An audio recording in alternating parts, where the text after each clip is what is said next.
Besides the actual material that these phones are made of, there are also some physical differences between the phones that potential buyers will notice. So when you hold them side by side, you'll notice the shape of the phones, with the Galaxy S4 being much more square and the One being more tapered along the back. And there's also the weight. Naturally, the metal HTC One will feel significantly heavier in the hand, and in fact, it's actually been said that the Galaxy S4 feels really light. It feels lighter than it looks, so there's a pretty big weight difference here. There's also the difference in the button layouts. So around the outside, I mentioned in the HTC One review, which will be linked below that like button, the top power button takes some getting used to. It's on the top instead of the side like other devices, and I stand by that. It's still a little bit quirky at first.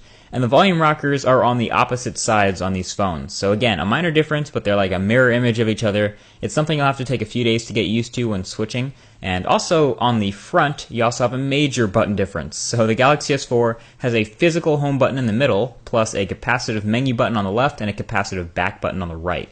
That works for the most part, and on the HTC One, you have the logo in the center, which does nothing when you press it, and you also have a capacitive home button on the right and back button on the left. So again, mirror images of each other. No menu button, which means that certain apps will get their own gigantic dedicated menu button, taking up precious screen real estate, but again, that's a minor difference, not something that you'll never get used to. Another gargantuan difference, though, is the speakers. The Galaxy S4 has a single rear-facing speaker on the back of the phone that can actually be completely covered and muffled with a badly placed single finger by accident. The HTC One, on the other hand, has two massive front-facing stereo speaker drivers that absolutely blow every other device out the water. I've done tests with these. It's in the HTC One review if you want to watch it, but they produce insanely great, crisp, loud, and clear audio that still impresses me today, and I've been using the phone for weeks, so it's really great speakers. Now, onto the performance side of things, if you've seen my review of each of these phones, which like I said are below, you'll notice that they're both spec'd very, very well. Both of them are endowed with that new Qualcomm Snapdragon 600 processor. Similar clock speeds, not identical, but like I said, pretty much everything is very well spec'd here. And they also get similar benchmark scores, so they're very, very close in terms of the performance department. But I did notice a bit of stuttering on some places in the Galaxy S4, particularly in the gallery and sometimes in the notification shade, that I absolutely did not notice in the HTC One. Now, I mentioned that the HTC One in the review was a very quick phone, and it's a very responsive phone throughout that video, and I stand by that, and I would actually give a slight performance advantage, at least in consistency, to the HTC One. It's just overall a really, really blisteringly fast phone.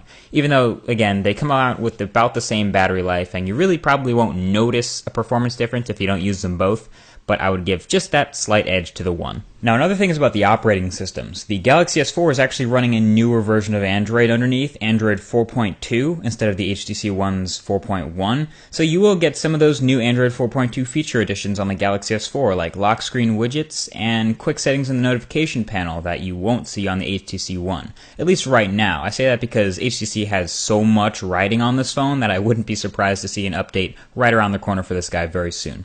Now, that being said, there's another hotly debated area when comparing these two flagships, and that is their cameras. So on the outside, the HTC One has a pretty flat element, as you can see, while the Galaxy S4's protrudes a little, but the HTC One has a 4 ultra-pixel camera, while the Galaxy S4 has a more traditional 13 megapixel sensor inside. And it's tough because usually smartphone cameras, no matter what, are pretty similar and both take such similar great pictures that it's not really worth comparing the two. But with this HTC One, it's pretty obvious that with only 4 megapixels, they're taking a completely different approach to the camera optics. Very risky. But to sum it all up, the Galaxy S4 takes better, more accurate, more detailed pictures in regular light, while the HTC One takes better, more accurate, more detailed pictures in low light. The S4 in low light it's alright, and the HTC One in regular light it's alright. I mean, there are obviously way more software features with the Galaxy S4 and a sweet camera interface taken from the Galaxy camera to back it all up, so they're making it look very pretty, but these comparisons really do most of the talking. So you can see that in low light, the Galaxy S4 does a decent job, but the HTC One does a better job. Again, in low light, the Galaxy S4 does a decent job, but the One does a better job. In regular light though, which I don't know about you, but that's where I take most of my pictures, you can see that the HTC One's 4 megapixel shot kind of falls apart when you try to zoom in or look at any detail, but the Galaxy S4's 13 megapixel shot is just crispy and crunchy all the way through thanks to that improved sensor from the Galaxy S3. Honestly, if I was a huge picture-taking person with my phone, my pick would be the Galaxy S4 every single time, and I know that a lot of you guys are suckers for pixels just like I am, and the more flexibility I have with zooming in and cropping my pictures with 13 megapixels, the better. Another slight difference, though, that nobody ever seems to talk about between these cameras is the wider angle lens on the HTC One's front and back-facing cameras.